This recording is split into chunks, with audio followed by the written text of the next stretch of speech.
बहुत समय पहले की बात है। एक छोटे से गांव में एक विशाल और सुंदर महल में एक समझदार और ईमानदार महाराज रहते थे। महाराज हमेशा अपनी प्रजा की सेवा करते और उनके सुख दुख में साथ देते थे। एक दिन महाराज अपने महल के पुस्तकालय में गए और वहां एक धूल से भरी और रहस्यमय पुस्तक देखी। महाराज ने अपने मंत्री को बुलाकर पूछा, यह पुरानी पुस्तक यहाँ कैसे आई और इसका इतिहास क्या है? मंत्री ने थोड़े विचार के बाद कहा, महाराज, यह पुस्तक पीढ़ियों पुरानी प्रतीत होती है। शायद इसमें कुछ विशेष ज्ञान है। महाराज ने उत्सुकतावश उस पुस्तक को खोलने का निर्णय लिया। जैसे ही उन्होंने पुस्तक खोली, उन्हें आश्चर्य हुआ। उसके पहले पृष्ठ पर लिखा था, जादुई पुस्तक। यह एक ऐसी पुस्तक थी जिसमें जो भी लिखा जाता वह सच हो जाता। महाराज ने उस शक्ति का उपयोग अपने राज्य की भलाई के लिए करने का निश्चय किया। उन्होंने पुस्तक को केवल महत्वपूर्ण कार्यों में प्रयोग करने का आदेश दिया ताकि राज्य के लोगों को इसका लाभ मिल सके। धीरे धीरे यह जादुई पुस्तक पूरे राज्य में चर्चा का विषय बन गई।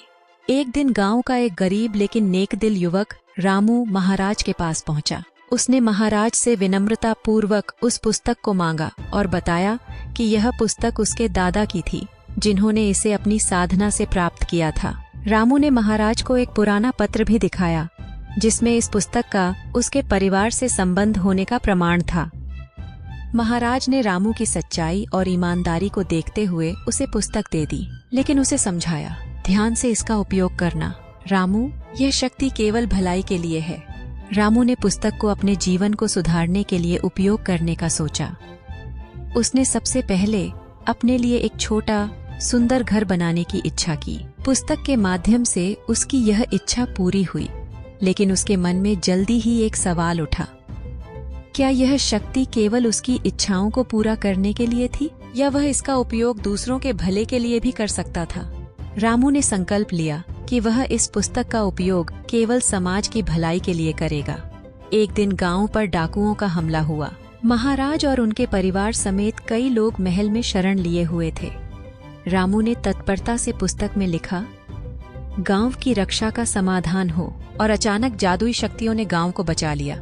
महाराज ने रामू की इस बहादुरी और बुद्धिमानी के लिए उसे सम्मानित किया और उसे अपने सबसे विश्वास पात्र सलाहकारों में से एक बना दिया। रामू ने सबको सिखाया कि असली शक्ति सिर्फ इच्छाओं को पूरा करने में नहीं है, बल्कि इसे सही तरीके से उपयोग करने में है। इस प्रकार रामू ने न केवल अपनी बल्कि पूरे गांव की सुरक्षा सुनिश्चित की और समाज में सकारात्मक बदलाव लाया। रामू की इस कहानी से हमें यह सीख मिलती है कि किसी भी शक्ति का सही और सकारात्मक उपयोग समाज के उत्थान में किया जाना चाहिए। दूसरों की मदद और सहानुभूति से हम समाज में असली बदलाव ला सकते हैं। हमारे चैनल को सब्सक्राइब ज़रूर करें ताकि आपसे हमारे मज़ेदार कार्टून और कहानियाँ कभी ना छूटे।